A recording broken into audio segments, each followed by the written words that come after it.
Hello, स्वागत है आपका आज की इस वीडियो में। तो आज की वीडियो में हम लोग डिस्कस करने जा रहे हैं theorem number 6.2 of chapter triangles. So let's get started.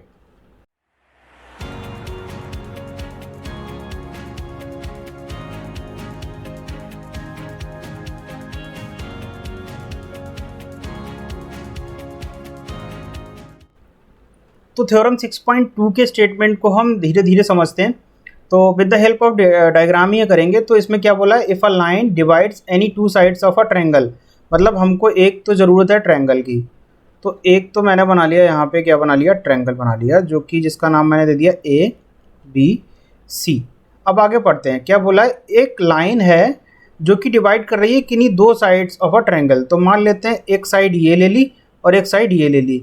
इन दोनों साइड को डिवाइड करती हुई मैंने एक लाइन बना दी। ये लाइन बन गई एक लाइन, ठीक है। मान लेते हैं ये डी पॉइंट पे कट कर रही है और ये ई पॉइंट पे कट कर रही है। तो यहाँ तक मैंने पढ़ लिया, दो साइड्स को ट्रायंगल को डिवाइड कर रही है।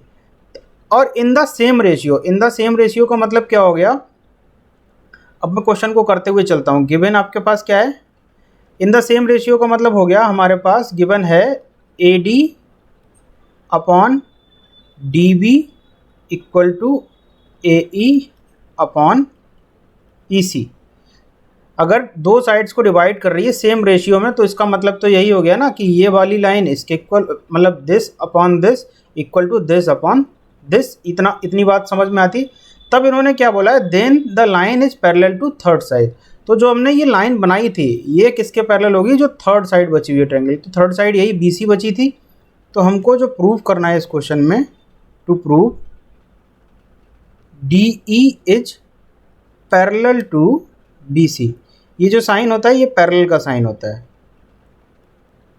ओके, अब हम करते हैं सॉल्व, किस तरीके से इस क्वेश्चन को सॉल्व करेंगे। ठीक है, तो आप देखो अभी तक इस चैप्टर में आपने पढ़ाई क्या है, बस आपने एक चीज़ पढ़ी है, वो पढ़ी है थ्योरम 6.1।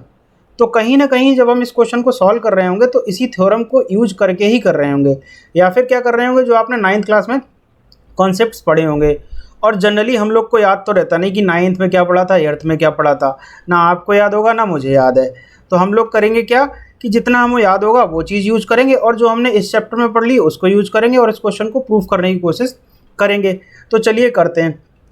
तो हमने क्या करा, अब अगर ये लाइन पैरेलल नहीं है, हमने क्या करा, हम लेट कर लेते हैं कि लेट जो हमने ये डी ई लाइन बनाई थी is not parallel to B C. ये हमने लेट कर लिया। मैथ्स में क्या है, अगर आपके पास कोई प्रूफ चीज़ नहीं हो पा रही तो आप क्या करो, उसका उल्टा ले लो। मतलब अगर पैरेलल बोला है तो मैंने ले लिया नॉट पैरेलल है।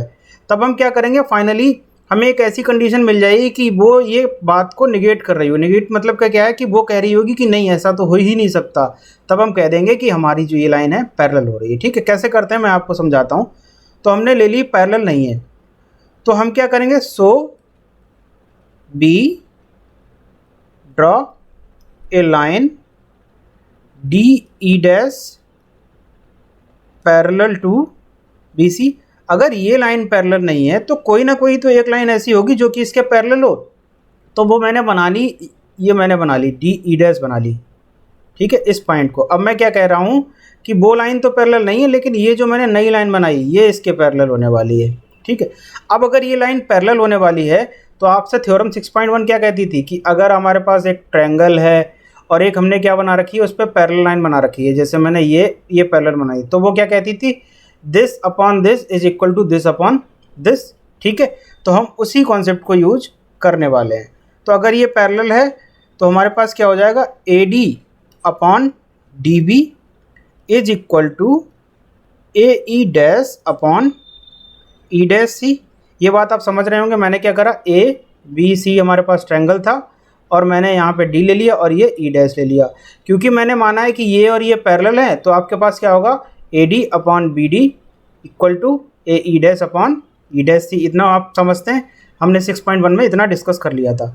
इसका आपको रीजन देना है तो आप लिख दो बाय थ्योरम 6.1।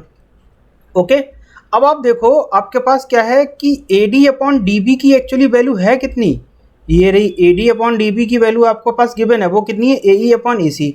तो मैं यहाँ पे AD अपॉन DB की जगह AE अपॉन EC लिख दूँ, कोई प्रॉब्लम?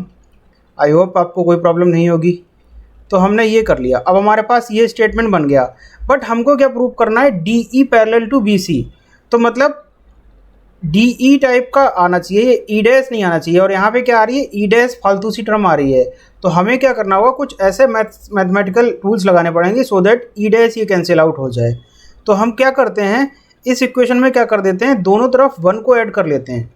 अब देखो फ़ायदा क्या होगा, एडिंग 1 ऑन बोथ साइड्स। तो हमारे पास इधर कितना था? AE upon EC, AE upon EC, इसमें +1 कर दिया। और इधर हमारे पास कितना था? AE dash upon E dash C। अब आप इसका कर लो LCM। अब LCM कैसे लेते थे? सपोज करो हमारे पास 1/2 + 1 है और इसको आपको करना है सॉल्व। तो आप क्या करो, यहाँ पे जो 1 है वो तो वैसे ही लिखा रहने दो और इस नंबर को इससे कर दो मल्टीप्लाई। तो 2 × 1 कितना हो जाएगा? 2, और नीचे जो चल रहा था यहाँ पे वही लिखा रहने दो। तो हमारे पास कितना हो जाता था? 3/2। सेम प्रोसेस हम यहाँ पे करेंगे। यहाँ पे जो लिखा है वो लिखा रहने दो, वो हो गया AE, और इससे इसका मल्टीप्लाई कर दो। तो हमारे पास कितना हो जाएगा? EC × 1 कितना हो जाएगा? EC ही हो जाएगा। और नीचे जो चल रहा है उसको वैसा ही चलने दो। तो सिमिलरली मैंने यहाँ पे भी 1 से ऐड किया था, तो यहाँ पे कितना हो जाएगा? AE dash plus E dash C upon E dash C। ये बात आपको समझ में आ गई। अब हम आगे चलते हैं। अब आप देखो AE प्लस AC EC है क्या? AE का मतलब क्या हो गया? यहाँ से यहाँ तक AE प्लस EC, तो इन दोनों को ऐड करोगे तो आपके पास मिल क्या जाएगा? पूरी ये लाइन AC। तो मैं फटाक से यहाँ पे लिख देता हूँ, यहाँ पे AC हो जाएगा और यहाँ पे कितना हो गया? EC। ओके। अब आप देखो AE dash plus E dash C कितना होगा? AE डैश कहाँ से कहाँ तक है? यहाँ से यहाँ तक हो गया AE डैश, और फिर हम यहाँ से चले E डैश C तक।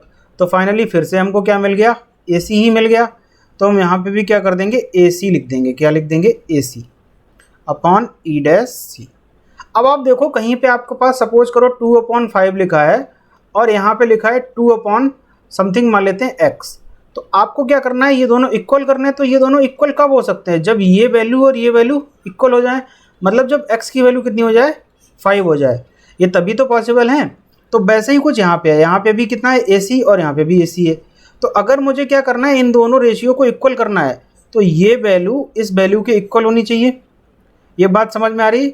तो आप यहाँ पे लिखेंगे it is only possible, it is only possible when EC किसके इक्वल हो जाए? E डैश C का। अब हमारा 90% काम हो गया। अब आप देखो आपके पास एक लाइन है EA EC, और एक लाइन है आपके पास ये E डैश C। ठीक बात है। लाइन नहीं, इसको एक्चुअली लाइन सेगमेंट बोलते हैं। अब ये बेसिक कॉन्सेप्ट में मैं नहीं जा रहा, आप इसको लाइन ही समझ लो, या लाइन बनानी तो इस तरीके से आप बना लो। ये लाइन है। अब आप देखो अभी हमारे पास क्या दिख रहा है कि भाई ये लाइन जो है, इससे अगर मैं इसको C यहीं से स्टार्ट कर लूँ, ये C हमने यहाँ पे ले लिया, बिल्कुल यहाँ से स्टार्ट करते हैं, तो आप देख के ही बता देंगे कि EC छोटी है और E डैश C बड़ी है। आप देख के बड़े आराम से बता देंगे।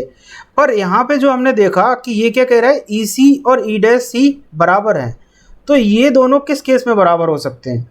अगर आप थोड़ा सा सोचेंगे तो ये दोनों तभी बराबर हो सकते हैं जब E डैश पॉइंट यहाँ से हट के कहाँ आ जाए? यहाँ पे आ जाए। उसी केस में तो बराबर हो सकते हैं। तो ये जो पॉसिबल हो रहा है, कब हो रहा है?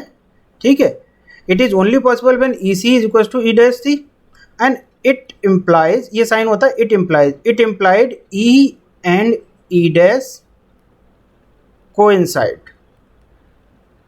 कोइंसाइड का मतलब क्या होता है? कि वो सेम पॉइंट है। कोइंसाइड का मतलब होता है जो ये E है और वही E डैश हो जाएगा। कोइंसाइड का एक और मीनिंग होता है सेम। क्या होता है? सेम। मैथमेटिक्स में हम कोइंसाइड बोलते हैं। ठीक है। तो E एंड E डैश क्या है? अलग अलग पॉइंट नहीं है, बल्कि सेम ही पॉइंट है।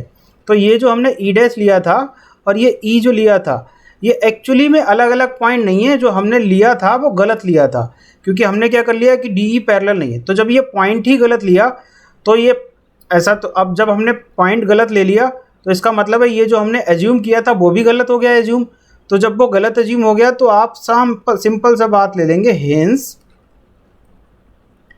DE is parallel to BC। Contradiction जब हम करते हैं, कॉन्ट्राडिक्शन में क्या होता है कि जब हमने कोई चीज़ नेगेटिव ली थी, जैसे मैंने यहाँ पे क्या लिया था, ये नेगेटिव लिया था नॉट पैरेलल, तो हमने देखा कि हमें क्या मिल गया, ये कॉन्ट्राडिक्शन मिल गई, ये होती है कॉन्ट्राडिक्शन। तो यहाँ पे आप लिखना चाहो तो आप लिख सकते हो hence we got a contradiction. तो हमारे पास ये जो कॉन्ट्राडिक्शन मिल गई, इस चक्कर में हमने क्या कह दिया कि डी ई जो है पैरेलल हो जाएगी बी सी की। तो कुछ इस तरीके से हमने देखो थ्योरम 6.1 को यूज करा और हमने बेसिक मैथ्स की अंडरस्टैंडिंग को यूज करा और इसको हमने प्रूफ कर लिया। तो कुछ इसी तरीके से हम इस चैप्टर के और भी सारे प्रूफ्स करेंगे। मिलते हैं नेक्स्ट वीडियो में, तब तक के लिए thank you so much for watching this video.